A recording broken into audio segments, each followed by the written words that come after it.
So are you ready for some uncommon thinking today? I want to spend some time with having us consider the importance of imagining and what I'm calling today and asking us to consider as uncommon thinking. You know, we're told that we think between 50 and 70,000 thoughts a day. That's between 35-ish and 48 thoughts per minute per person. There's a lot of thought energy going on. You know, how many of you already knew you think too much? And, you know, the other thing that we're told about that is that over 95% of those thoughts are reruns. We basically think them every day. And it's the same sort of thinking that there's actually very little space for original thinking. And that's what we want to talk about today, the power and the importance of original thought. When it comes to the way we think about things, how many of you can recall a time recently where perhaps you were asked to do something that felt and seemed impossible? There's a humorous story that makes this point about a couple that had been married, and the husband's health seemed to have been deteriorating. He just wasn't feeling like himself, and so his wife finally convinced him to go to the doctor, and he went to the doctor. He was in with the doctor for a while, and then as he came out, the doctor asked the wife to come in, and he had a conversation with the wife. And he said, well, you know, your husband's condition is, it is serious, but he can be okay, but it's really going to require some change. Number one, he needs to maintain a peaceful environment all the time. And his days, every day should look something like this. When he wakes up, he should have a nice hot breakfast waiting for him. And then mid-morning, he should have a good foot rub to really keep the circulation going. And then by lunchtime, he should have a fresh-made salad. And then that afternoon, another foot rub would really be good. And then that evening, he needs a really good, healthy, home-cooked meal. And then after dinner, the two of you should just sit down and just hand him the remote control. And whatever he wants to watch, just enjoy it with him. And whatever you do, just don't argue. Keep the peace. And so they're in the car and they're heading home, and it's quiet. And the husband said, well, you know, what did the doctor say about me? And she said, well, you're probably going to die soon.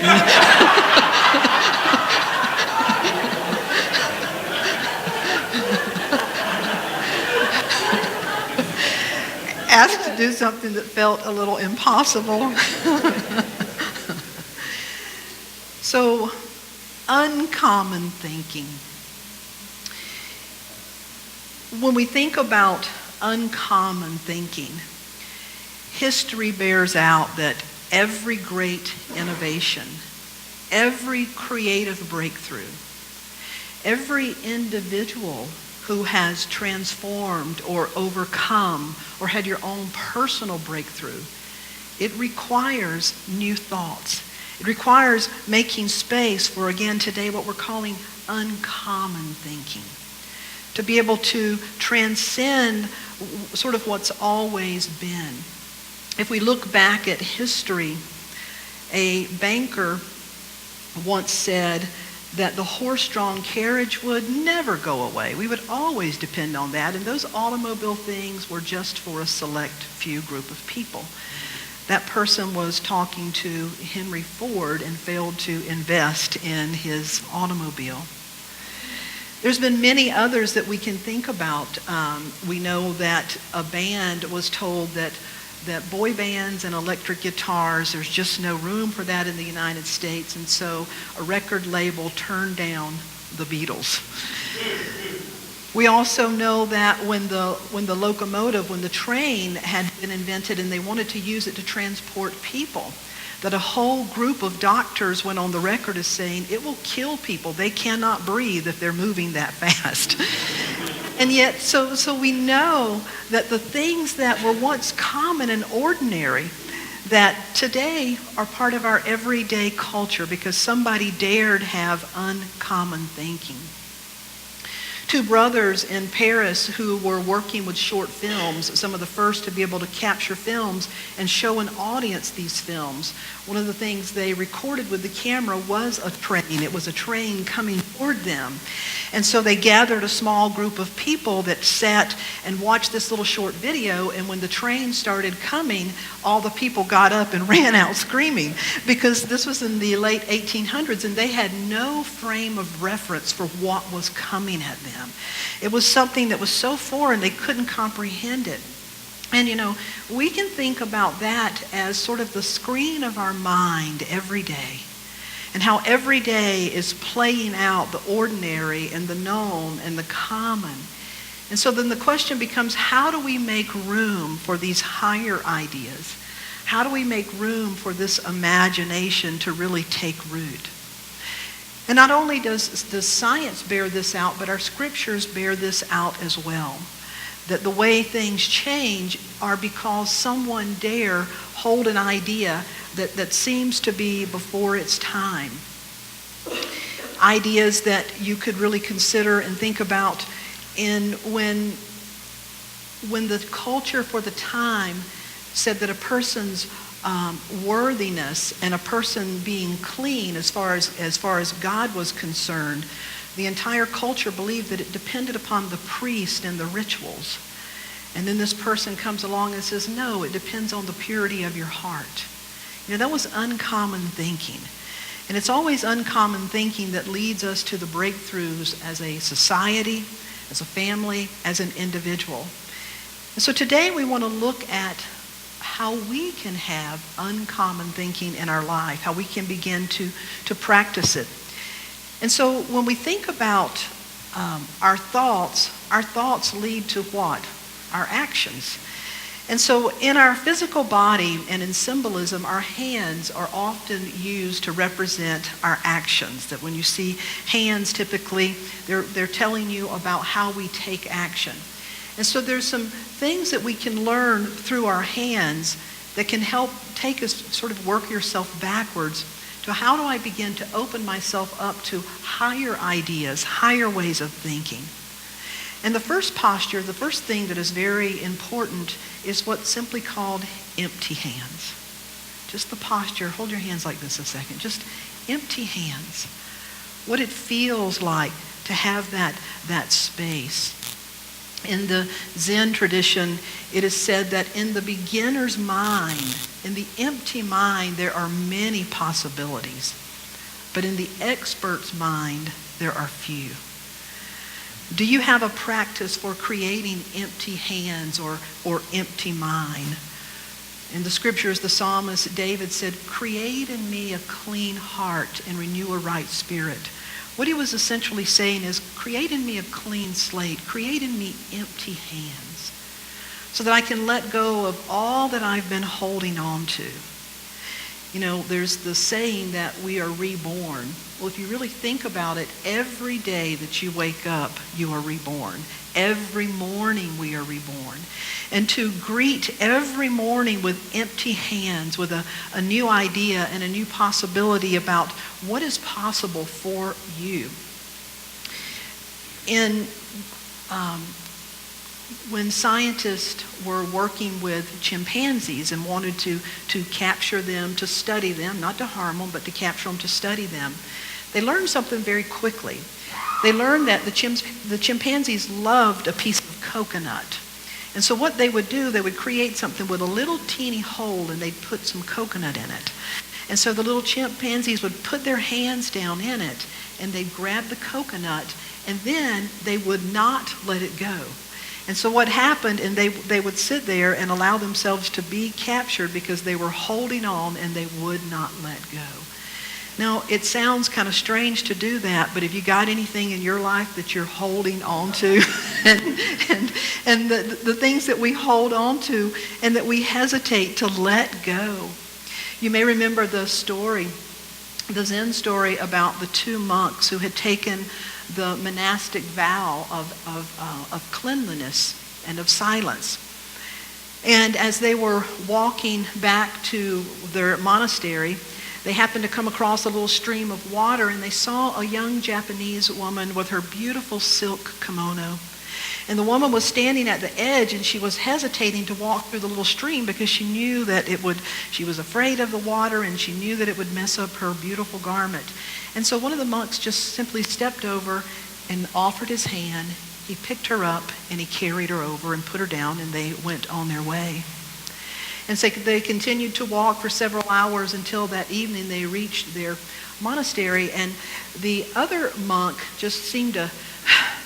Have you ever been with somebody and they never said anything, but you could really feel it through the...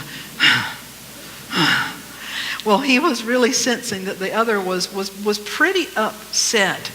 And when they arrived at the monastery and it was time for them to eat, and during that time you could break the silence, he said, "I cannot believe you did that." And he said, "What are you talking about? I cannot believe that you broke your vow and that you would touch that woman."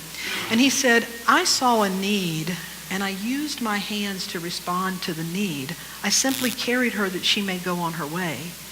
He said, "But it is you who are still carrying her in her mind and holding me in judgment."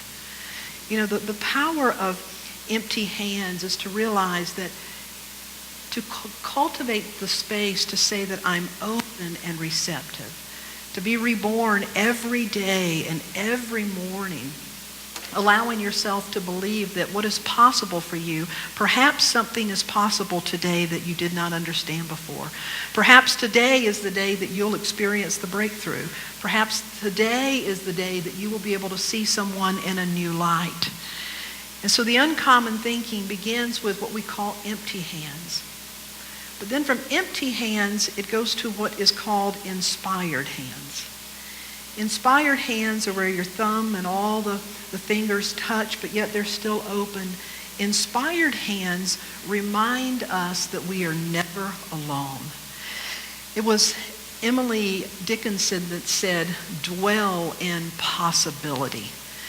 The inspired hands, once we become empty, once you let everything go. I mean, have you noticed that there's a saying that says there is no place where God is not? And so when you let everything go and you become empty, there's a saying that says a feeling felt to completion will return you to essence. Once you are fully expressed, once you let everything go and you reach that place of empty or of silence, of open hands, is really a place of pure presence. And it's this place that we begin to realize that we are inspired and we are guided, that we do not walk this earth alone, and that we are not left alone to our own devices, so to speak, to try to work through the issues at hand, that there's a higher power, a presence, a God of our being, however you understand and name this, that is always seeking to work with us. And so a big part of that is to learn to use our imagination, to open up our imagination to higher guidance. There's a wonderful story about imagination that comes from the book Finding Neverland. And in this book, there's a character called Miss Biddle. And Miss Biddle is walking towards her house with a little box with some holes in it. And the neighbor stops and says, "Hi, Miss Biddle, what's in the box?" And she says, "Well, I've been dreaming about mice at night. I just keep dreaming about mice, and so I got a cat." And the neighbor said, "Well, Miss Biddle, the cat is in your dream. It's not real. And the mice are in your dream. They're not real." And she said, "Oh, don't worry, neither is the cat." And I love that story because it makes us think about how often do we use our imagination to stop us, to scare us, rather than to spiritually stretch us? How often do we use our imagination to stress us? Anybody want to fess up? How often do we use our imagination to stress us, when ideally we're using it to stretch us spiritually? Norman Vincent Peale used a term which he called possibilitarian. Isn't that a great term? That we're all here to become possibilitarians. That no matter how dark things seem to be or actually are, he said, raise your sights and become a possibilitarian. When I lived in Hawaii, and had the opportunity to meet some of the native Hawaiians and notice how they were in their homes and notice how they did things, I would notice that at times that before someone went fishing, they would do this symbol. Before they prepared a meal, they would do this. If a teacher was getting ready to teach, they would do this. And I asked one day, what does this mean? I assumed it was sort of some sort of prayer or something. But they said it's called the Lani Wa'a. Lani, Lani, means heavens or celestial. And Wa'a, W-A', Lani Wa'a means celestial canoe. That's the Hawaiian understanding of imagination. And so in the Hawaiian culture, before one engaged their hands, before one engaged in any activity, they offered up their hands to remember that we have a celestial canoe, that our hands, that there's a part of us that has the capacity to open up to the heavens, to take these higher ideas, divine ideas, and bring them to earth. And they saw that whatever they did with holy hands and anointed hands. Now, can you imagine how our culture would change within 24 hours if every individual, however you understand the God of your being, if we would align our hands with the so-called hands of God and whatever we approach that day to do them with the spirit of the heavens, with the celestial canoe. So we begin with open hands, and then these holy hands. The holy hands. From there we move to what I'm calling healing hands. Richard, would you prepare for the song? If you look at the ministry and the life of whether it's Jesus or the Buddha or the spiritual teachers, healing was a part of every one of their ministries. And that healing may have been to heal the illusions of how we see ourselves, to heal the illusions of how we see others, to heal whatever comes before us. And in the Native American tradition, they offer and share a beautiful tradition of that all of us are healers in that we bring medicine. And what that means by when we bring medicine, that our hands and our presence, that every day we show up as a healing presence. The medicine that I bring to you may be the medicine of encouragement. The medicine that I bring to you may be the medicine of being able to hold you in the light of the truth of your being, of seeing it no matter what else appears to be showing up. The medicine that I bring may be using my hands to serve in any way that we need to serve. I want to show you a short video clip that comes from Lynn Twist. And for those of you that may be new to Lynn Twist, she worked with the World Hunger Project, still does, and she formed a company called an alliance called the Pachamama Alliance. We're working with Buckminster Fuller a number of years ago and carrying that work on. She really holds a vision of ending poverty in the world. But ending poverty in a way that helps equip individuals to discover their own empowerment, to discover their own resources. She's worked with people from Mother Teresa in Calcutta, to the refugee camps in Ethiopia, to the rainforest being threatened in the Amazon. And I want to show you a short clip when she was in Senegal, which is the western tip of the African continent, in a desert, in an area that the water was drying up. And here were people that had lived all of their life, had depended on this water, and it appeared that all thoughts, everything they knew was not working. And so she is called in, and this is where she talks about what happened. Another story that I love to tell is that when I was working in Senegal, which is in West Africa, in the Sahel Desert. And the Sahel is a desert that has almost pink sand. It's fine. It's almost like talcum powder. And when you're in the Sahel, there's not a blade of grass. Every once in maybe 10 kilometers, you see one baobab tree.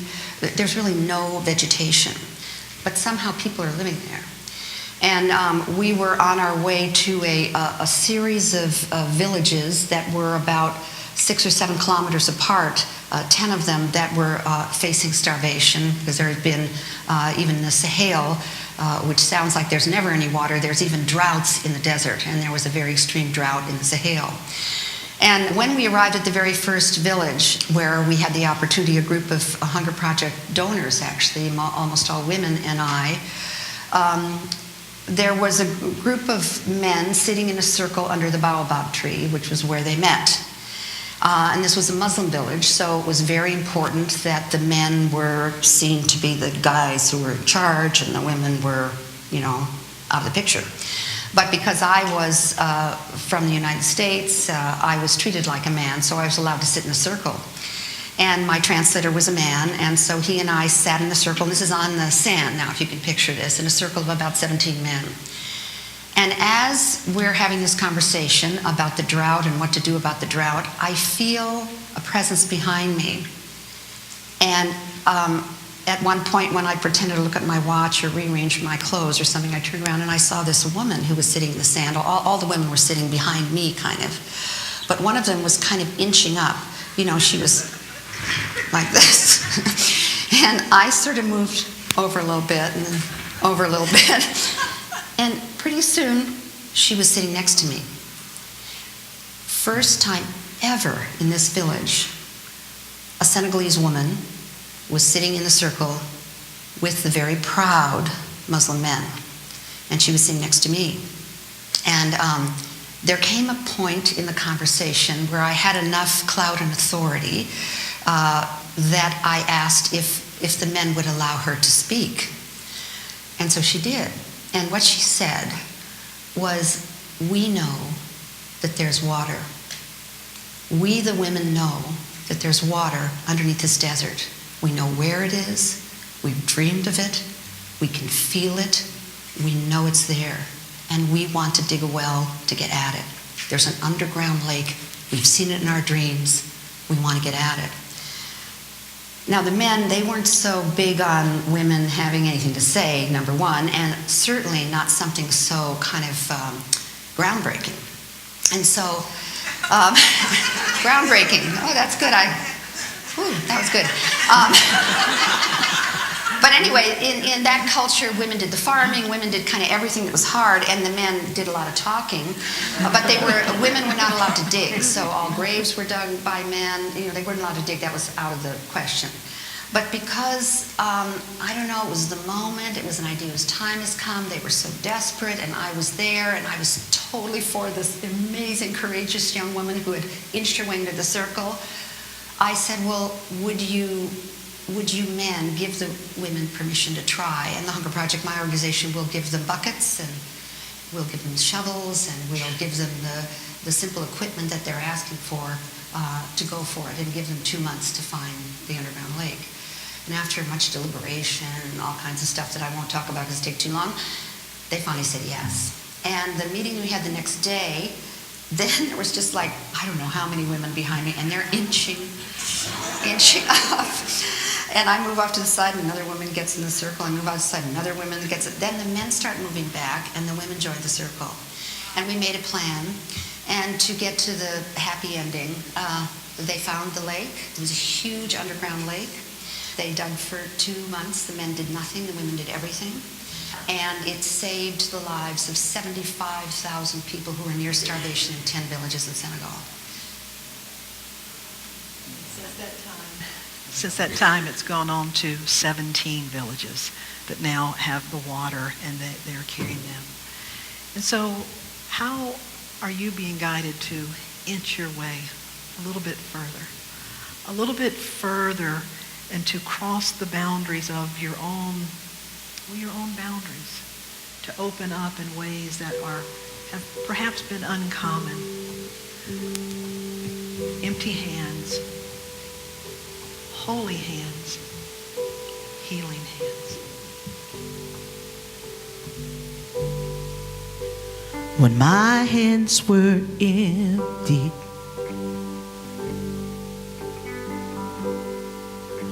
when my hope was gone,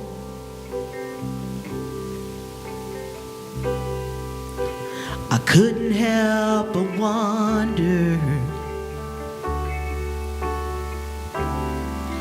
What had I done wrong? Even though my heart was broken, there was no need to despair, 'cause a vessel must be open to put something better there. Into my empty hands, gently you poured new life for me. Yours is the perfect plan. The ups and the downs were meant to be. Now I understand you needed my empty hands.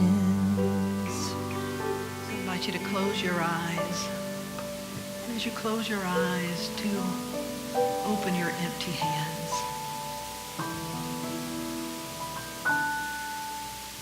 Empty hands.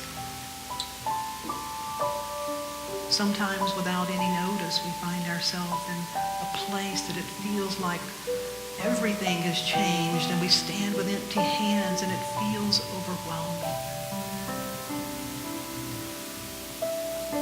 There are other times when we feel so heavy, holding so much, and we remember that we can let go, open our empty hands. And then we realize that it can become a daily practice.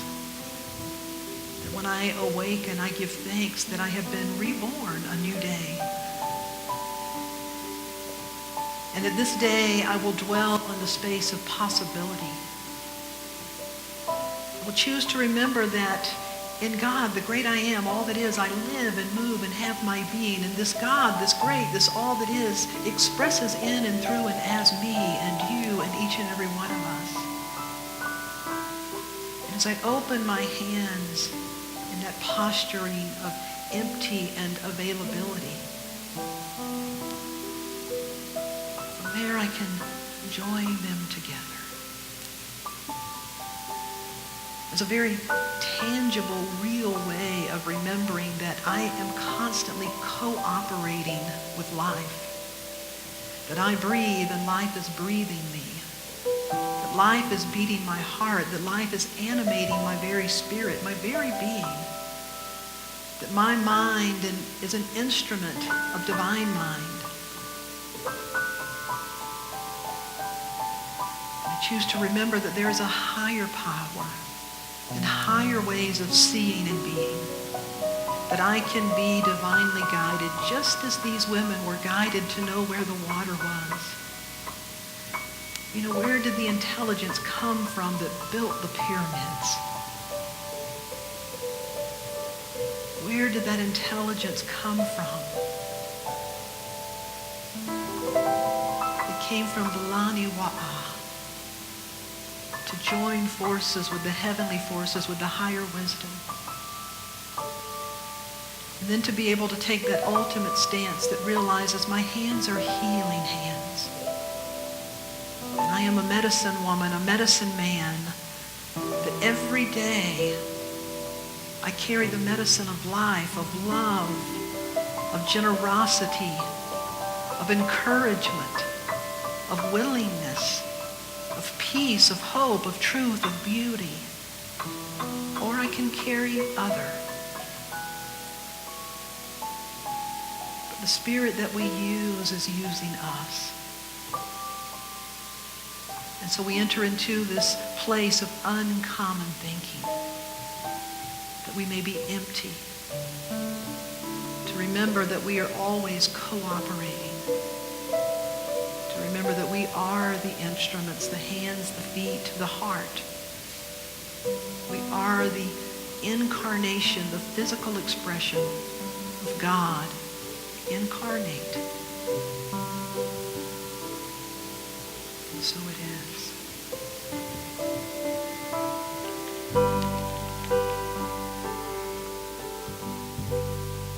So forgive me when I doubt it, or consider giving up. I know I'll never go without it. Your deep and abiding love into my empty hands. Gently you pour new life for me. Yours is the perfect plan. The ups and the downs were meant to be. I cannot help but cry to think that the gifts you've given me, now I understand. Yes, I understand that you needed my empty